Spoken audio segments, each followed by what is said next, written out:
And I think we are ready to start. Hello from the beautiful campus of the College of Wooster. I'm Sally Staley, current chair of the Board of Trustees and a Wooster alumna.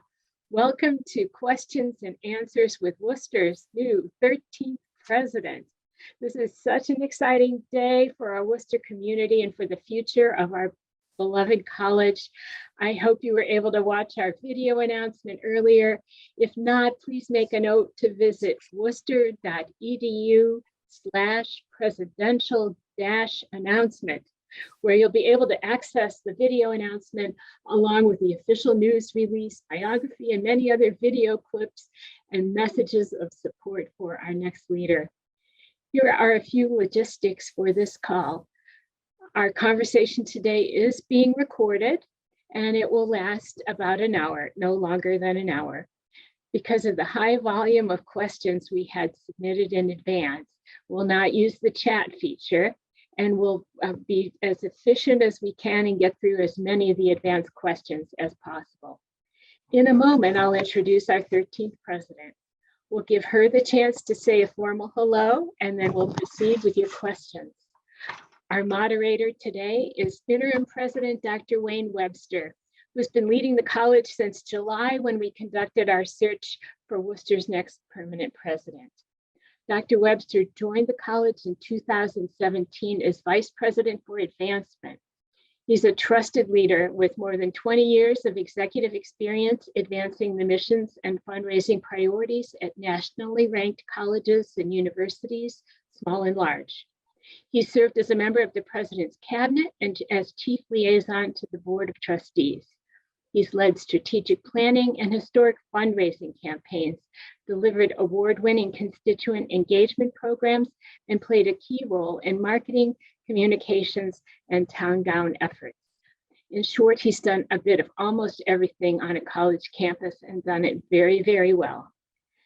This year at Wooster, he's been focused on completing the Connect, Create, Discover strategic plan, leading our campus in important and planning budget and planning conversations, and continuing to raise money for strategic priorities, including finalizing work on the $40 million Lowry Center renovation.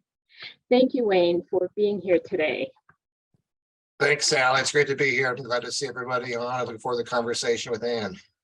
As am I.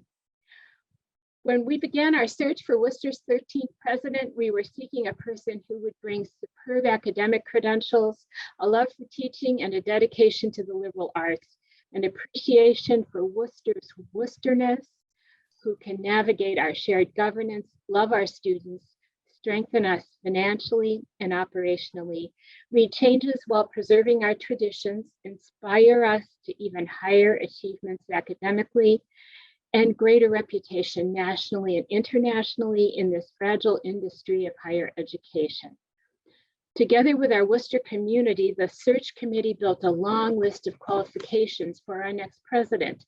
We had superb response to the advertising of our job prospectus and heard from candidates across the country who checked off many of the criteria on our extensive list of requirements. But Dr. Ann McCall brought the package. Dr. McCall is currently Provost and Senior Vice President for Academic Affairs at Xavier University of Louisiana, ranked number 5 among historically Black colleges and universities, HBCUs, in the US. At Xavier, she oversees everything from the academic program to career planning, experiential learning, and enrollment. Dr. McCall is a seasoned administrator with more than 16 years of experience in senior leadership roles at Xavier, Tulane University, Binghamton University, and the University of Denver, and another 17 years of classroom experience as a faculty member in French and Women's Studies. She's a scholar of 19th century French fiction and life writing, recognized for her research into French novelist and feminist trailblazer Georges Sand. On top of a full-time administrative role, she's active in her scholarship, presenting papers and organizing workshops in the US and internationally. She's also leading the US section of the Scholars at Risk organization, an international network of academic institutions supporting academic freedoms and human rights for scholars around the world. She also serves in a variety of civic roles in the New Orleans community. Dr. McCall earned a bachelor's degree in French and German from the University of Virginia, and then spent 9 years in Europe, earning a master's and doctoral degree in French literature from the Université Strasbourg. Please welcome Wooster's 13th president, Dr. Ann McCall. Oh, well, thank you so much, Sally, and thank you, Wayne, for your very generous introductions and bringing me into this conversation. Thank you so much, everybody, for welcoming me into the community of Wooster. And by that, of course, I mean the campus, the city, the town, and the wide group of alumni and friends around the world. It's a small college that looms large. I'm excited to join this thriving community. Now, while I hope during the next hour, of course, that you'll learn a little bit about me, I'm equally eager to learn a lot more about Wooster and the campus. I've been on campus twice so far, briefly. That's a short amount of time, but even in that short amount of time, I had enough of a sense of the lively and warm vibe that resonates throughout the campus. I'm looking forward to coming back in late January. And then I hope to start to connect much more in person with students, staff, faculty, trustees, donors, local community leaders, everybody. And of course, I also need to explore the area. You know, I was born in Washington, D.C., and I was raised in Cincinnati, Ohio. But of course, that's at the other end of the state. So I have a lot to learn about the Northeast quadrant of Ohio. And in good time, of course, I'm looking forward to hitting the road and learning more about Wooster's vibrant alumni base and thriving stories of what made the Wooster experience so special for you and what you dream of when you think of Wooster in the future. So thanks so much. And look forward to working with you and for the conversation today. Tell us a little bit about what excites you about this new role. Oh, it's hard to choose one thing, right? The combination of an intimate, diverse, and international community is really attractive to me. And that combined with a dense ecosystem of ambitious courses, research, really intense learning that's occurring, activities that invite students to stretch themselves in multiple ways. It's really the whole packet. It's the liberal arts experience at its best. Now, let me just fix this camera a little bit. It fell off while I was, there we go. Okay, that's better. So, you know, over the past 20 years, universities around America and around the world have been getting just bigger and bigger and bigger. And there's been a big emphasis on scaling up. That's the verb that you hear all the time. And certainly that's important. We have hundreds of thousands of students who need higher education. And we need to have opportunities for all these students. But what that means is that it's left up to small private colleges, in particularly liberal arts colleges, to find out what it is that really makes individual students learn. You know, I think of it as the academic equivalent of slow cooking, for example, right? And so Wooster is a star in this context. And we have the opportunity to experiment and shine a bigger light, a shinier light yet, on what it is that's occurring. And as we learn more with all of the science of learning too, shining a brighter spotlight on individual growth and accomplishment. So, and of course, I can't end without saying something about the IS. I mean, it's the storied feature of the Wooster education, right? And so Wooster stands out for the academic opportunities that are in an IS by definition, right? It requires the entire student body, everyone, to position itself underneath faculty guidance as producers of knowledge, not simply learners, but producers who are pushing knowledge forward rather than simply learning. And, you know, this is the future.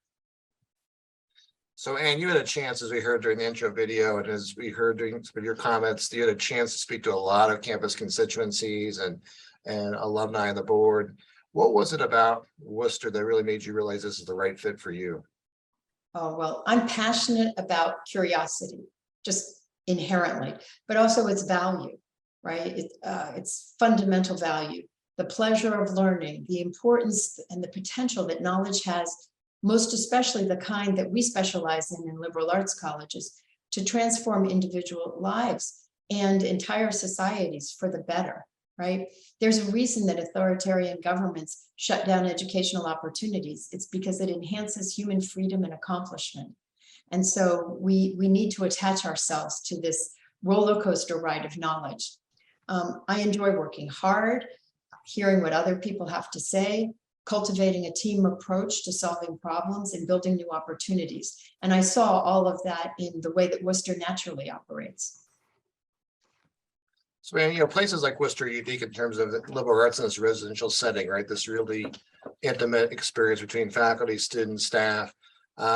How do you feel about, how do we talk about the value of this experience, and how do we better demonstrate the value of this to potential students, to the world, to thought leaders?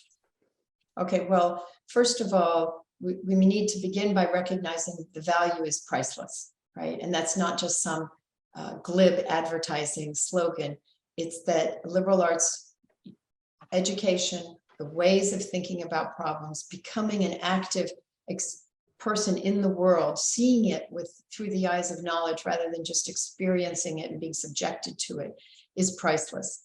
Moreover, it's an absolute privilege to be able to spend several years of one's life with peers and faculty guiding you in a setting especially created for learning. Like the entire college is made for this experience so that students can eat, drink, breathe, live it all day long and well into the night, right? That is a privilege.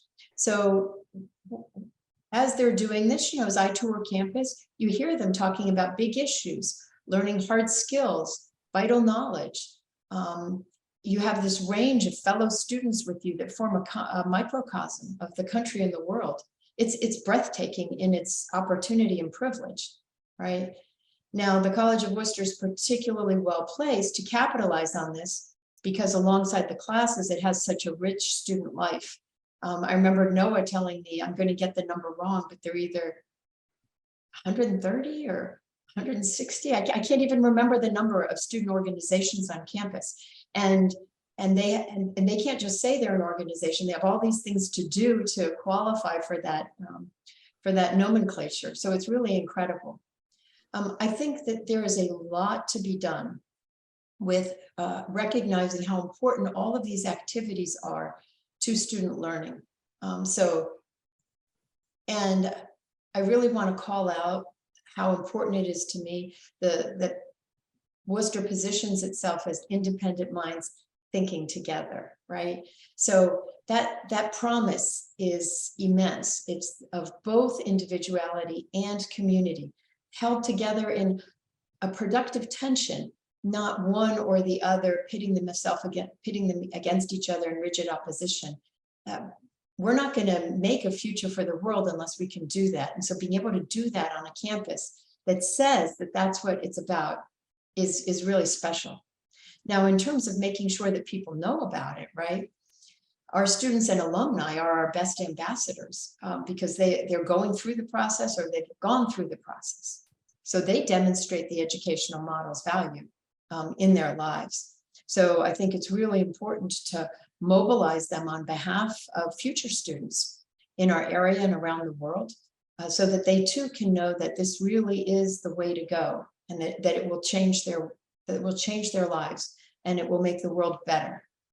So, you know, within that, there are a lot of techniques to do and things like that. But I think really amplifying the voice of the college with those who know it best is the key. Thank you, Anne.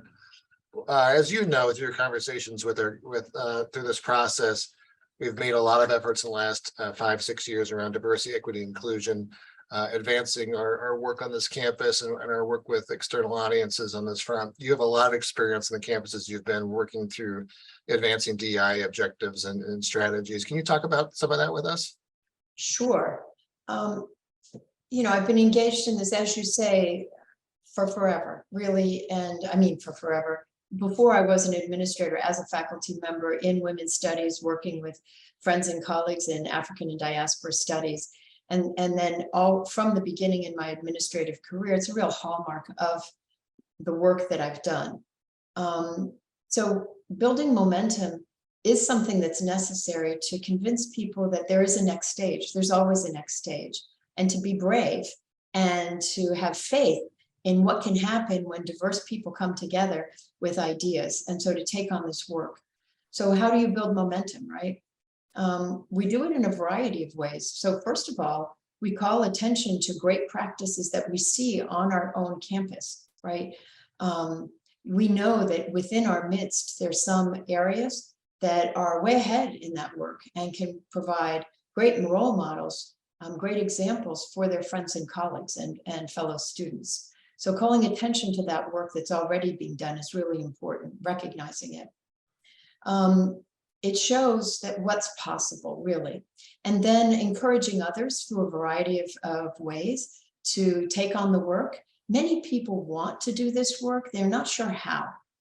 And so I think giving people a helping hand and seeing techniques and ways of doing things, helping people find out what's going on in other colleges or in industries, all of that is really important. And I think celebrating the work and the progress that's done. And then lastly, I would say, thinking about it in an international context, DEI work looks different in America than it does in other countries. And I think as part of our introduction to the global world, that kind of conversation needs to be had too, so that we can better appreciate what are our challenges.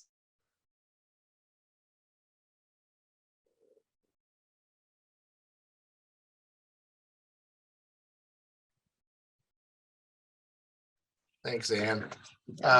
So July 1 probably feels like it's tomorrow, and some days, and some moments might feel like it's years away, but it's coming. What does your first 90 days in office look like? Oh, well, first of all, I have to meet as many people as possible, and not to talk at them, but to hear their stories of Worcester, their experiences, their dreams, their hopes. So students, staff, faculty, alumni, trustees, town officials, neighbors, everybody. It's really important for me to get a sense of what is this community, where is it in its own trajectory. And then of course I have to dive into data, right? You need to pair up narrative and interpersonal relationships with numbers and the knowledge that you find in documents. And so I'm really eager to look at a lot of that information and to see, okay, what are we doing really well in? Where do we need to make progress? What kinds of things does the college already know about itself? Sometimes when you do all of this, there are new things that reveal themselves as strengths or weaknesses that need to be worked on. So I'm really eager to do that. And of course, then starting to map out priority areas for action. And I'm looking forward to July 4th in Worcester. I don't know what people do there. So that will happen right after I arrive, and Labor Day as well. So I'm looking forward to all of that. Well, I usually go to Nebraska for the 4th of July, but I haven't been here 1 year. There's a really big fireworks display north of town that's pretty spectacular. So you'll have that to look forward to for sure. Okay. And tell us a little about student engagement and co-curricular opportunities for students. Obviously, you've talked a lot about IS and our academic strengths, but we also know part of our residential experience, those experiences that Noah was telling you about in terms of student life, athletics, all those experiences. How do you think about really enhancing that for students, and how do you lead processes that really help students think about what other opportunities are there to enhance it and grow and build upon? Right. So first off, as you're saying in a different way, students aren't just talking heads, right? They're real life flesh and bone people who experience the world in multiple ways simultaneously. And so it's important for them to have opportunities to grow. And each type of growth then helps another area of life. So students need to be able to develop physically, emotionally, spiritually, professionally, and socially. So I'm eager to learn from the students. What do they think we do already really well? What is it that may be lacking or ready for a redo on campus? I think the students are very good at expressing themselves.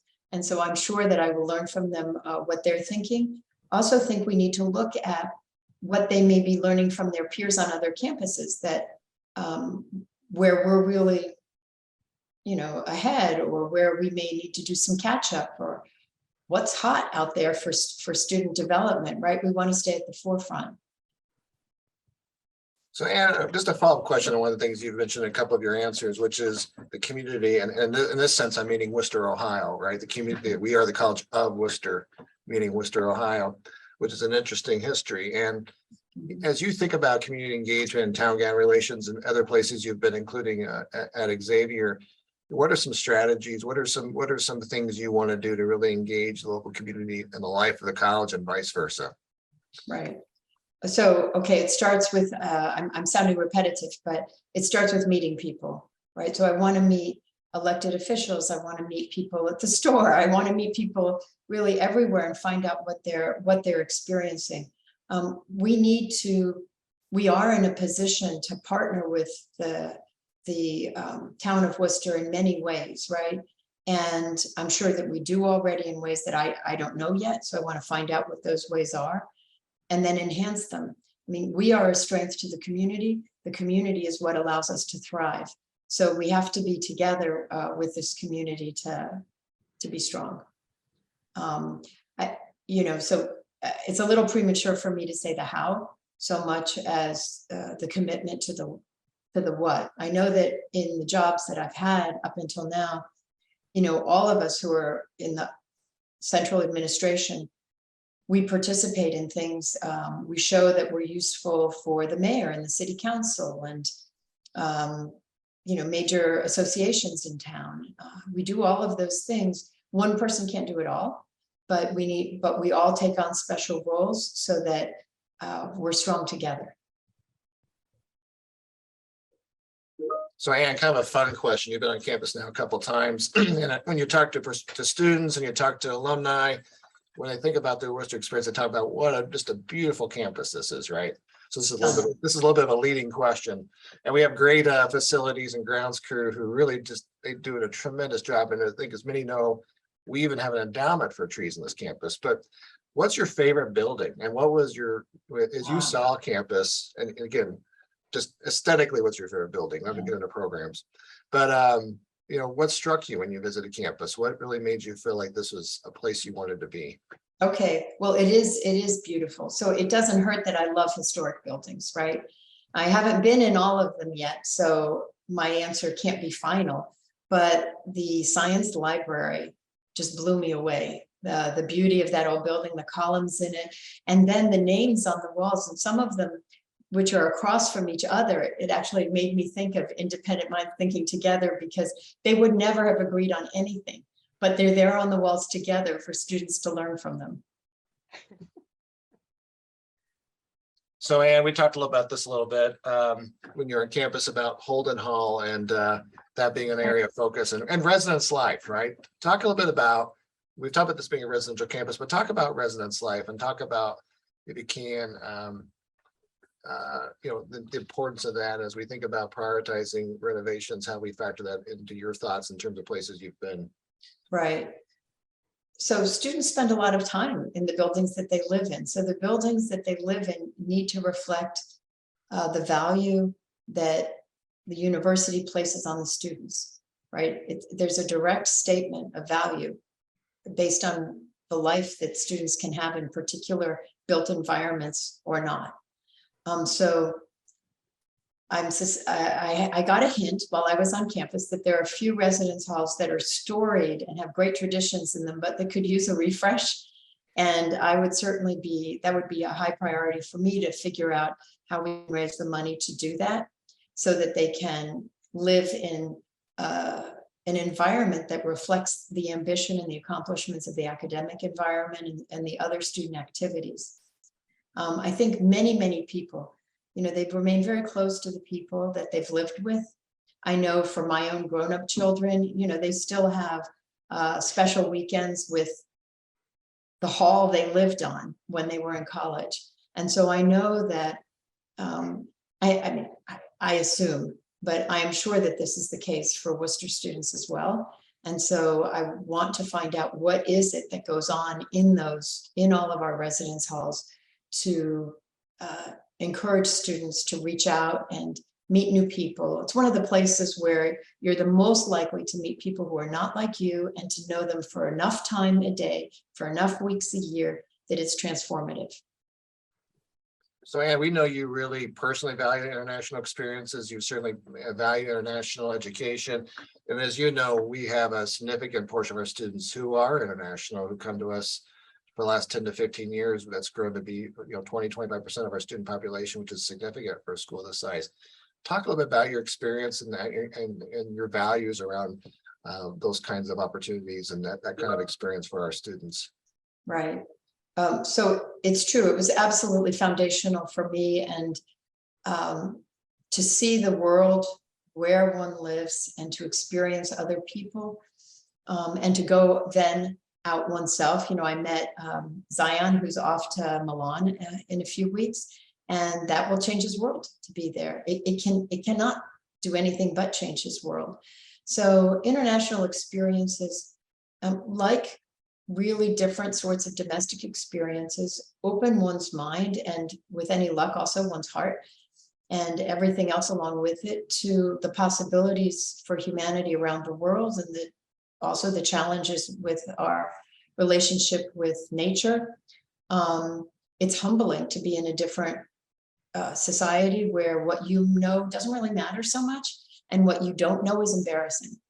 And if you learn that already and you experience that when you're abroad, that's already, that goes a long way in life. But seeing too how problems set themselves up differently. I'll give you an example.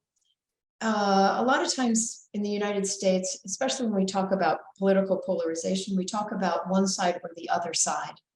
And I personally find that's kind of stultifying. There are many sides. And so if you go to another country, you find out that a particular issue that's politicized one way in America either doesn't ring with anybody, they don't care about it, they're fighting about something else, or they have a completely different angle on it. So again, it's really learning about the complexity of the world that we live in. And we talk about a global society. We've actually been a global society for millennia, but we don't necessarily recognize that. And so how are we going to be in this world if we're always doing it from our point of comfort? We have to go out there. And then we also have to show that empathy and curiosity for people who choose Wooster and who come from places that are far away. And what's been your leadership style? How have you found yourself to be successful in various roles at various institutions, building consensus, leading through fun times, difficult times, challenges and opportunities? Talk a little about your style and how people might expect you to interact with them, either as a member of the campus community or as one of our alumni families and friend members. Sure. Well, first of all, I'm pretty direct.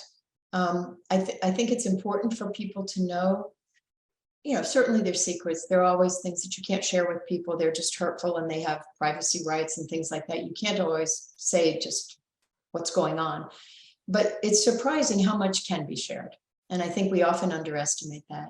And I think being direct with people, being transparent with people, means that they're not having to embroider to figure out what on earth is going on, which tends to lead to rumors that end up being so far from the truth, but when you're looking back at it, you see, oh, well, that's because they didn't have adequate information. So I like to share information. I'm also like hearing from people about what they're experiencing. We sit in our nice offices and we think things are working a certain way. And then you walk outside your office and you run into one person and you find out, oh, that's really not what's going on right now.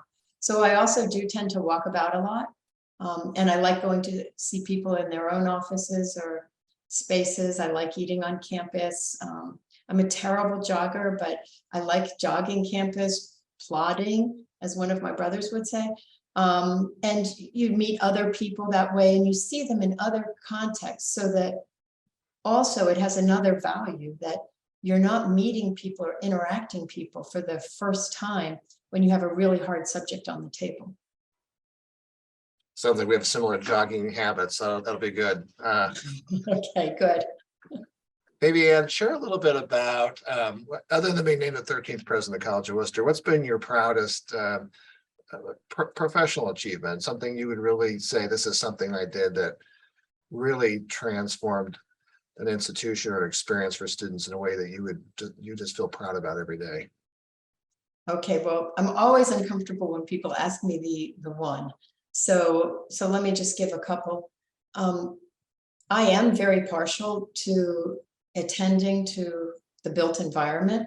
And so I do take it as a big accomplishment when we're able to do a building, either build it or renovate it, that allows people then to do something that they couldn't do before, or to be together in a way that they weren't before.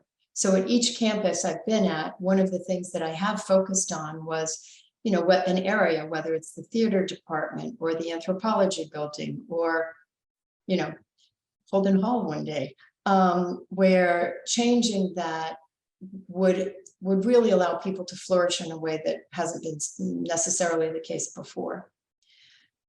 I am also proud. It's hard to hold it up as something that you're excited about, but I am proud of the work that I did after Hurricane Katrina, in particular in New Orleans. It was really hard work, and it's one of the things that, and it was on a backdrop of tragedy.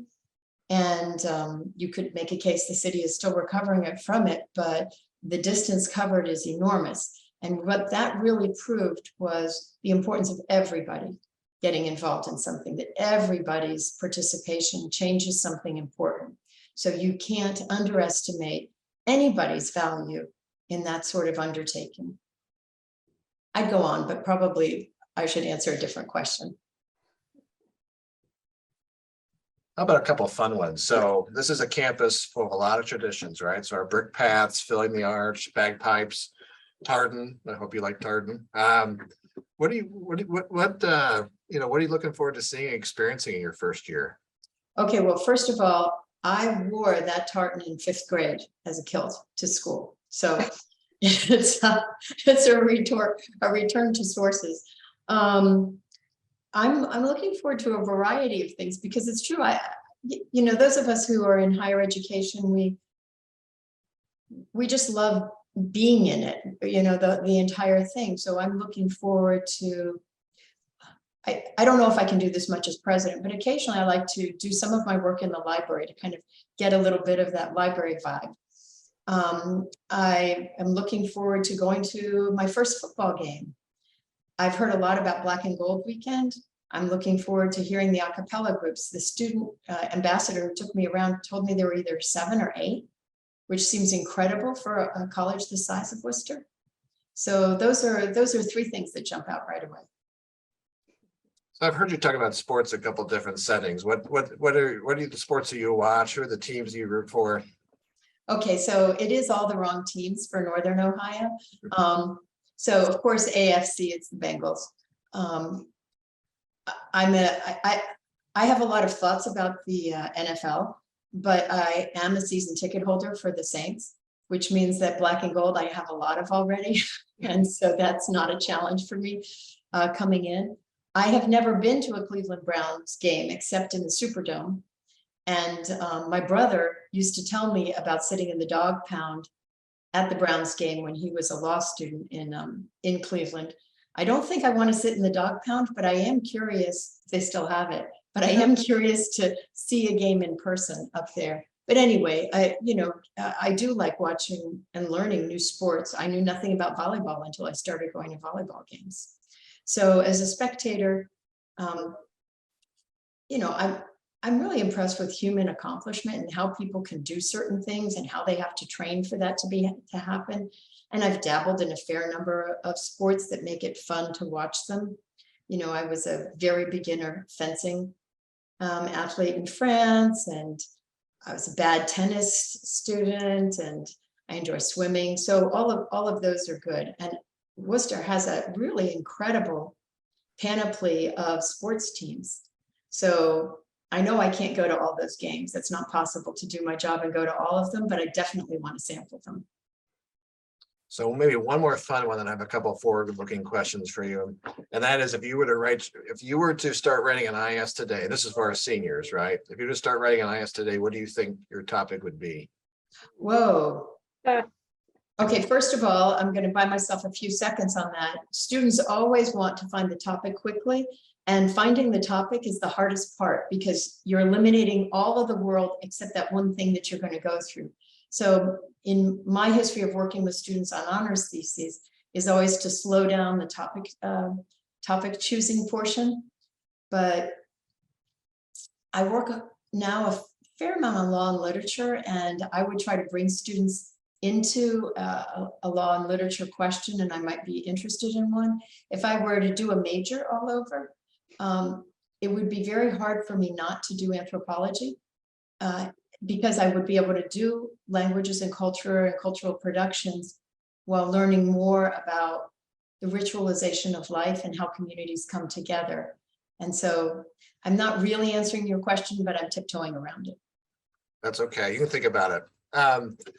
So, but speaking of research, how do you stay on top of higher ed trends? Or how do you stay aware of what's happening in our sector and the pressures and the opportunities? What are your sources? Well, first of all, just like every sector of society, they're higher ed publications. So you start the day looking at what's come out in the daily publications where there'll be hits about what's going on. There are specialized magazines on it. And of course, there are major articles in, the New York Times, for example, and other publications on a regular basis. I read things from what is going on in other countries as well, right? Where we are surrounded by, what's really great in the world is the growth of higher education around the world, and it pushes us to do more and be better. Like every sector, we also have conferences for higher education. So it's a wonderful opportunity to come and see what other folks are up to. And last but not least, there's nothing like a busman's holiday. So if I'm going through a town and there's a college in it, or if I know that, I'm going to go through a town with a college in it, I'll go to campus and check out a few of the buildings, the library, maybe say hello to some people and find out what they're doing and try to, take some notes on what we might be able to do. Well, speaking of visiting other campuses, you grew up on one, or at least part of your father was president of Knox College, as Sally mentioned in her video introduction of you. What are some experiences from seeing that you think will influence your work as president here at the College of Wooster?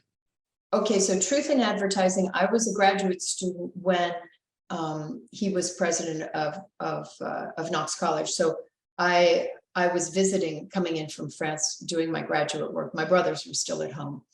But I did grow up on a campus. I grew up basically on University of Cincinnati campus. And I did the prep program at the College Conservatory of Music. I went to, speaking of sports, utterly terrible football games at Nippert Stadium every Saturday that they had home games.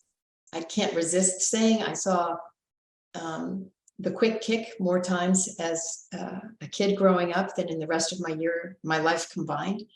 But that buzz of being on a campus with everybody learning and, going through existential crises and trying to develop, it's true. That's where I've been. And what inspired you to want to get into academic leadership, to go from being in the classroom to being provost and now president? What led you on this journey? I think a couple of things. One was a mentor. So she was a dean at Tulane when I was director of women's studies, which was really, it was a wonderful service opportunity. Everybody was all in, and it was a voluntary committee. And so it was just exciting to see what we could build together. And I think that experience of finding out, whoa, how we might be able to quintuple enrollments, how we might be able to quadruple majors, just showed me that there are actions that you can take with the same group of people and come out with different outcomes. But I would also credit this dean for hiring me into her office and letting me see things. And so that's where I think the Katrina response had a major effect on me, because again, I saw it from a different point of view, which was, when we're in the classroom, everything is built for us to be able to do our job with the students, but it's huge what has to be done around it for that encounter to take place. And it's huge what needs to be done around it for the students to be able to grow when they're out of the classroom activities. And when you have a major disruption just a complete disruption of the environment, you have to think about how each piece contributes to that. And so I think that made me want to take that on in a more full-time kind of way. Yeah, I appreciate that answer. Certainly, as we come out of COVID, I think this campus and other campuses have really taken stock about where we're at and where we're heading, and what does it mean to have this kind of experience and to provide this experience for our students. So I really appreciate that response.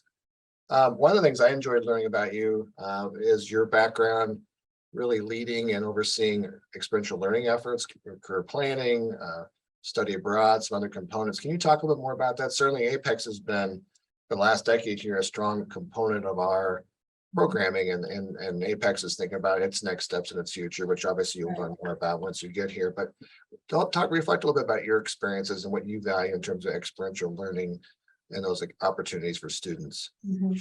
So in terms of experiences, I think the first one that really mattered in my development, hold on just a second, my screen has gone a little bit berserk, technical issue, there we go. Sorry about that. My first experience was in service learning. And I think it's testimony again to what it means to live in a community. I would never have thought of doing service learning if a friend who was a colleague said, hey, have you heard about the service learning thing? We have a grant, you can introduce it into classes. And so I had students doing what may sound like a very traditional service learning. They were transcribing and translating and then doing research papers on the necrographies of Ursuline nuns who would come to New Orleans in the 18th and 19th century, and then giving that to the order as what we were doing for them. In women's studies, I would have them out at all kinds of service providers and activists and think tanks around the city. And so I had an opportunity, because service learning involves reading and reflection as well as the experience, to see how important that was in making students take a jump intellectually and in terms of their engagement. And then it just goes from there. Career planning, I was very fortunate when I was a faculty member to co-teach a transition class with Scott Cowan, who was the president of Tulane University for many years after being the business dean at Case Western. And he was adamant that we would have career planning in our first year transition course in like week 4 or 5. And I have to tell you now, I thought that was wild and just I wasn't sure that I agreed with that. And then they did it. And I thought, oh, Anne, this is really important. And so at each point, I've been just lucky enough to meet people and have experiences that help you, once again, see that each piece in the puzzle has to be attended to. How do you help students really realize the importance of experiential learning earlier on in their career? You just gave a good example of what your colleague at Tulane did, but have you seen that socialize with students, a broad variety of students and early on, right? Because I think one of the things I worry about is, I think students who seek it find it. And I think we do a really good job of leading students to it here. But what are some things you've done where you've really helped students find this early on and find the value of it? Well, of course, it doesn't help by preaching, right? So people don't like to be told what to do in an annoying kind of way. That's why having the opportunity right there, and especially when it's required in a class and a group is going to do it, and that's less scary if you're a little shy or if you're not so sure if this is right for you. It's really the community that encourages people to stretch themselves. It could be their resident advisors. It could be their faculty advisors. It could be somebody in the bookstore, another kind of staff member, an advisor. It doesn't happen by magic. It happens by real people speaking with real people and saying, hey, you might want to try this. Give it a whirl. Faculty, I think Wooster faculty probably do, but a lot of faculty underestimate also the influence that they have on students by offering. And that's why being welcoming is so important, because when you're welcoming to students, it doesn't just mean that they're there with you. It means that you're saying, come on, be part of this community, and there are really extraordinary things that you can do. So I'll give you one example, just to make it real. I remember having a pretty shy student who, and I really wanted them to go see a professor who was doing an activity where they'd be out and about. And the student just didn't know how to do it, just wasn't uncomfortable. It wasn't comfortable doing it. So I was just kind of desperate for trying to figure out how this could happen. I gave the person my card and I said, go give this card to Professor so-and-so and tell him I sent you. Somehow the card made the difference. You know, everybody's different. Something is going to resonate with somebody. And so the student gave the person the card. Professor set him up with a great opportunity and he never looked back. So, Anne, for students who are watching today, or even the family members of students, particularly students early in their career here at Wooster, who maybe feel this tug and pull between I need to declare a major and move on versus I want to kind of experiment, see what's out there. What do you recommend? Give some tips about what you've told students in the past as you've been the mentor and advisor for students. Okay, so I always tell students, this is an easy answer for me because it hasn't varied. It's that your schedule at any given time, unless the major that you have really does not allow it in a given semester, which is usually later on, in any given semester, you should take one course, which to you and you alone is just wild and crazy. Now, wild and crazy, I know people may be conjuring up images of courses that I don't know, would be, they would think of as the oddest courses that we tend to have in a liberal arts curriculum. For me, it was econ. There was nothing that I could imagine from any family member that I had ever spoken to or my friends. Taking economics was just an odd, weirdo kind of decision. And I ended up taking 3 classes. I loved them, right? I didn't become an econ major, but it changed the way I thought, right? And so I think keeping a weird class in your curriculum, whatever weird is to you, is really important. You have to explore. You know, there are majors that are sequential enough in the way the courses are laid out that you do need to hook into that department, that offering early, but it's never all your classes, right? And so stretching it a little bit is, I think, important. So, Anne, before Sally, go ahead, Sally. Oh, I was just going to remind all of us that there's time for 1 or 2 more questions at this point. Yeah, thank you, Sally. Well, I'm going to turn to the last 2 that were submitted earlier on. And one is, what do you see as really the greatest opportunities and biggest challenges for Wooster? And it's early, so we're going to, you know, you've got a lot of, as you mentioned, a lot of talking and listening to come. But at this point, what do you see as some of our biggest challenges and opportunities? Okay.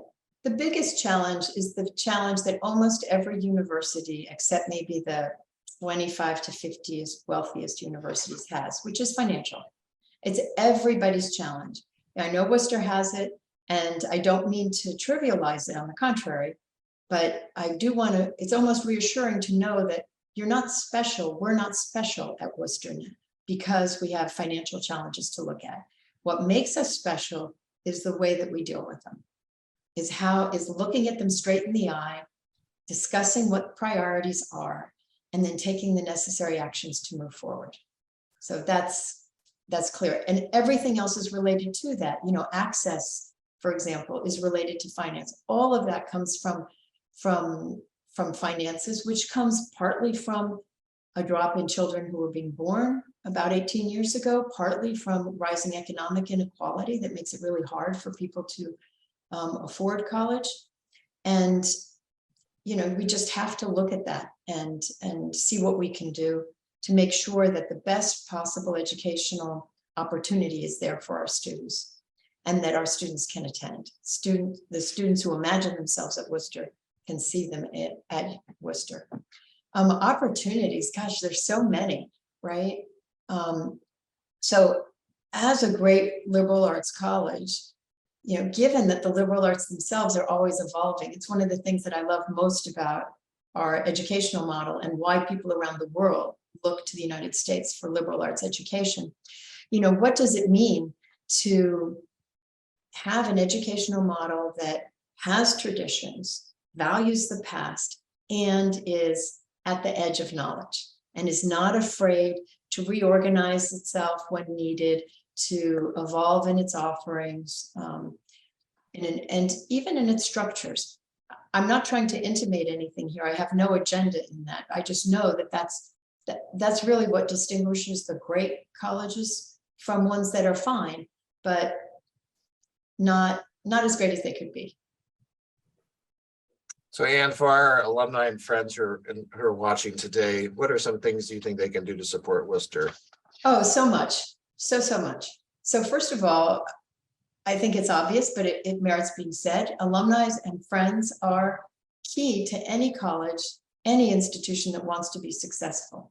So alumni, first of all, and friends of colleges and universities, often neighbors or people who believe in the mission of a place, even if they didn't go to college there, are connectors. They're connectors for our students, first of all, right? To careers, to mentoring, to more knowledge, right? More experiential knowledge. So it's really another way of making the university fully alive. I've been in many situations where alumni and friends of the colleges for which I've worked have provided industry perspective as well, right? So you're in your program, you think it's great, and then somebody who loves you comes and visits and says, well, about 3 or 4 years ago, we started doing something a little bit different and differently. And let's talk about that a little bit. It doesn't mean you necessarily immediately change, but boy, you should pay attention to that, right? And oftentimes there is something that could be improved that way. Alumni and friends bring perspective more generally on life after college and how one might want to prepare that transition better for the moment that we're in. And of course, I can't leave this without saying financial resources. Alumni and friends of institutions provide lifeblood financial investment in the students of today and tomorrow. And these are gifts that need to be recognized and cherished and stewarded and respected for all that they represent in terms of the generosity. Well, Anne, thank you so much for your time today. This has been wonderful. We're really thrilled to welcome you to Wooster and look forward to further conversations. I'll turn it over to Sally to take us out. Okay, thanks so much. Thank you, Wayne. Thank you. Well, my thanks to Wayne and to Anne, of course, and to everyone who joined us today and helped in the first round of celebrating the announcement of Dr. Ann McCall as Wooster's 13th president. We look forward to welcoming Dr. McCall to campus for special meet and greet events on Friday, January 27th. More details will come along and be available on this after the holidays. Dr. McCall officially begins her Wooster duties on July 1st. In the meantime, if you have questions that weren't covered today, or you just want to email a welcome to our new president, the address is president@wooster.edu, and we'll be sure to follow up. For all the students and faculty on the call, here's to successful final exams week ahead. And to everyone, best wishes to you all as we head into the holiday season. We'll see you in 2023. Thanks and bye for now. Thank you so much. Thank you. Take care, everybody. You're welcome. Thank you. Bye-bye, Bye-bye. everyone.